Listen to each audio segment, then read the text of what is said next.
नमस्कार मित्रों,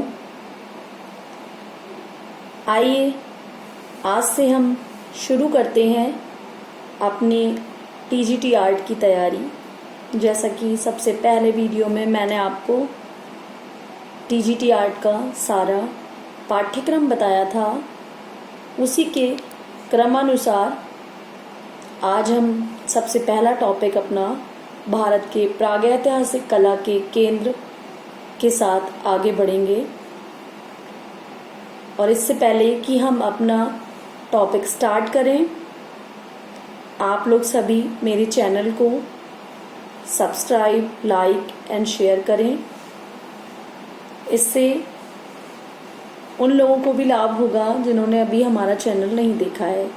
फ्रेंड्स, मैंने ये नोट्स अपने हाथ से बनाए हैं और मैं चाहती हूँ कि ज़्यादा से ज़्यादा लोगों को इसका लाभ मिल सके। इसलिए आप सभी लोग ज़्यादा से ज़्यादा अपने फ्रेंड्स में इसको सब्सक्राइब करवाइए, लाइक कीजिए और शेयर कीजिए। तो आइए अब हम अपना टॉपिक स्टार्ट करते हैं। भारत के प्रागैतिहासिक कला के केंद्र। तो जैसे ही प्रागैतिहासिक कला के केंद्र का नाम आएगा तो मिर्जापुर, भीमबेटका, रायगढ़, बांदा, पंचमढ़ी और होशंगाबाद का जिक्र होगा। मिर्जापुर उत्तर प्रदेश में आता है, भीमबेटका मध्य प्रदेश, रायगढ़ छत्तीसगढ़, बांदा मानिकपुर उत्तर प्रदेश में आता है, पंचमढ़ी मध्य प्रदेश में, होशंगाबाद भी मध्य प्रदेश में। तो ये हमें याद भी बहुत आसानी से हो जाएगा, क्योंकि इसमें आप देख सकते हैं कि 3 तो मध्य प्रदेश में आते हैं और 2 उत्तर प्रदेश में। रायगढ़ ऐसे याद हो जाएगा कि रायगढ़ छत्तीसगढ़, और मिर्जापुर सभी को पता है उत्तर प्रदेश में है, भीमबेटका मध्य प्रदेश, पंचमढ़ी मध्य प्रदेश और होशंगाबाद मध्य प्रदेश। तो हम इसे कोई ट्रिक बना सकते हैं। हम अगले वीडियो में आपको इसे याद करने की ट्रिक भी बताएंगे, ठीक है। फिलहाल के लिए आप इसको नोट करें और अभी आप विस्तार से पढ़ें, फिर हम इसको ट्रिक से पढ़ना बताएंगे कि आप ट्रिक से कैसे याद करेंगे। प्रागैतिहासिक काल। प्रागैतिहासिक काल का मतलब होता है साथियों, चित्रकला को अध्ययन की सुविधा की दृष्टि से 3 खंडों में हमने जो विभाजित किया है। सबसे पहले तो हम ये जानेंगे कि प्रागैतिहासिक काल क्या है। प्रागैतिहासिक काल मतलब इतना पुराना काल जो इतिहास से भी पुराना, जिसका कोई इतिहास मौजूद नहीं है, उसे कहते हैं प्रागैतिहासिक काल। तो सबसे पहले आ जाता है पूर्व पाषाण काल या पुरातन प्रस्तर युग या मेगालिथिक एज, ठीक है, मेगालिथिक एज। समय है इसका 30,000 BC से 25,000 BC। देखिए यहाँ कोई कंफ्यूजन नहीं होता है, यहाँ बढ़ते से घटते क्रम की ओर चलते हैं, 30,000 BC से 25,000 BC की ओर, ठीक है। मध्य पाषाण काल या मध्य प्रस्तर युग या मेसोलिथिक एज, इसका समय 25,000 BC से 10,000 BC। इसके बाद आता है उत्तर पाषाण काल या नव प्रस्तर युग या नियोलिथिक एज, यानी कि जो नया युग है नियोलिथिक, उसका समय है 10,000 BC से 3,000 BC तक। तो यहाँ से हमारे 3 से 4 क्वेश्चंस फ्रेंड्स रेडी होते हैं। जैसे प्रागैतिहासिक कला के केंद्र में क्या क्या आता है, मिर्जापुर, भीमबेटका, रायगढ़, बांदा, पंचमढ़ी, होशंगाबाद, ठीक है। एक क्वेश्चन ये आ सकता है कि मिर्जापुर कहाँ स्थित है, भीमबेटका कहाँ है, इस तरह के क्वेश्चन आ सकते हैं। दूसरा क्वेश्चन आ सकता है कि पुरा पाषाण काल या पुरातन प्रस्तर युग या मेगालिथिक एज, इसका समय क्या है, या मध्य पाषाण काल या मध्य प्रस्तर युग या मेसोलिथिक एज, इसका समय क्या है। इसी तरीके से नव प्रस्तर युग का समय पूछा जा सकता है। इसके 3 नाम हैं, मैंने तीनों यहाँ डिफाइन किए हैं कि इनमें से कोई भी नाम आ जाए तो आपको कोई कंफ्यूजन नहीं होगा। प्रागैतिहासिक मानव ने किस प्रकार अपनी संस्कृति, सफलता और विचारों का विकास किया। इसके विषय में बहुत सी जानकारी का पता चल चुका है। इन्हीं के आधार पर जीव का ये विकास क्रम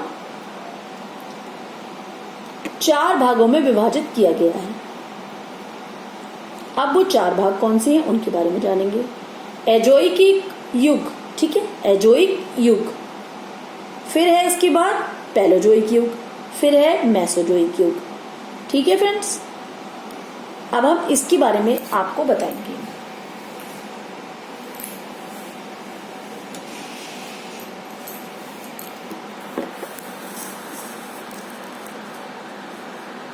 अब आप अच्छे से देख पा रहे होंगे नोट्स को। ये नोट्स अगर आप चाहेंगे तो हम पीडीएफ में भी आपको अवेलेबल कराएंगे, ठीक है। तो अब हम इससे आगे बढ़ेंगे। जैसा कि मैंने आपको 4 युग बताए हैं, अब इनका अर्थ जानेंगे। एजोइक युग जो है, इस युग में पृथ्वी पर एक कोष्ठक जीव ही था, एक कोष्ठक जीव, ठीक है। वह जीव आज से लगभग 1 अरब 50 करोड़ वर्ष पूर्व पृथ्वी पर विकसित हुआ था। जो एक कोष्ठक जीव था वो 1 अरब 50 करोड़ वर्ष पूर्व, कितनी पुरानी बात हो गई, ये भी क्वेश्चन आ सकता है।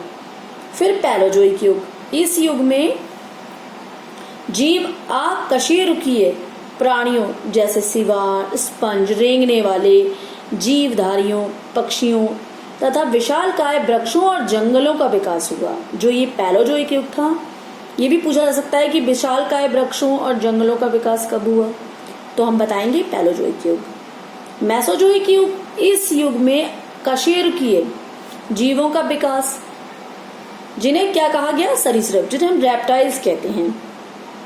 जो साइंस के स्टूडेंट्स होंगे वो समझ रहे होंगे, सरीसृप या रेप्टाइल्स कहते हैं। सिनोजोइक युग, इस युग में आज पाए जाने वाले जीवों का विकास हुआ, यानी कि जो अभी चल रहा है समय, ठीक है, उन जीवों का विकास हुआ। इनमें स्तनधारी जीव यानी कि मैमल्स उत्पन्न हुए, जिनमें वनमानुष था, जिसका बदला रूप आज का मानव है। हम सभी जानते हैं कि वनमानुष का ही बदला रूप आज का प्रेजेंट टाइम का जो इंसान है वो है। मनुष्य की उत्पत्ति आज से लगभग 20 लाख वर्ष पूर्व मानी जाती है। इसे ही सृष्टि के विकास का अंतिम चरण माना जाता है। तो यहाँ तक अगर आपको कोई भी कंफ्यूजन है तो आप कमेंट बॉक्स में लिखेंगे, हम उसे शॉर्ट आउट करेंगे। और अब हम अपने नेक्स्ट वीडियो में लाएंगे प्रागैतिहासिक काल के चित्रों की विशेषताएं। देखिए फ्रेंड्स, इस चैप्टर से 1 या 2 क्वेश्चन जरूर मिलते हैं, तो मैंने इसीलिए बहुत बारीकी से एक एक चीज को इसमें क्लियर किया है। आप इन सबको नोट करें और हम फिर चैप्टर वाइज आपको पीडीएफ भी अवेलेबल कराएंगे, ठीक है। एक एक चैप्टर की अलग अलग पीडीएफ हम आपको अवेलेबल कराएंगे चैप्टर कंप्लीट होते ही। तो आप इसके लिए बिल्कुल परेशान ना हो, सिर्फ मेरे बताई हुई बातों को ध्यान से सुने, अच्छे से समझें, और अगर आपको कोई चीज़ कहीं ज़रूरी लग रही है तो उसे आप कहीं भी नोट डाउन ज़रूर करें। ये आपके लिए बहुत अच्छा रहेगा। और लास्ट में जब चैप्टर कंप्लीट होगा तो हम उसके क्वेश्चंस भी करेंगे। देखिए, बहुत लंबी वीडियोस आएंगी तो आप परेशान होंगे, आपको लगेगा बहुत सारा पढ़ना है। पहले आप एक एक चैप्टर को बिल्कुल क्लियर करके पढ़ लीजिए, फिर हम इसका रिवीजन करेंगे, इसके प्रैक्टिस सेट्स करेंगे। Okay, thank you. तो आप सब मेरे चैनल को लाइक, शेयर एंड सब्सक्राइब करना ना भूलें। मेरा नाम मोहिनी शर्मा है और मैं इस समय प्राइमरी स्कूल में टीचर हूँ। तो प्लीज़ मैं जो भी आपको बता रही हूँ, क्योंकि मेरा प्रॉपर सब्जेक्ट आर्ट ही रहा है, तो मैं जो भी बता रही हूँ उसको ध्यान से पढ़ें, ध्यान से समझें।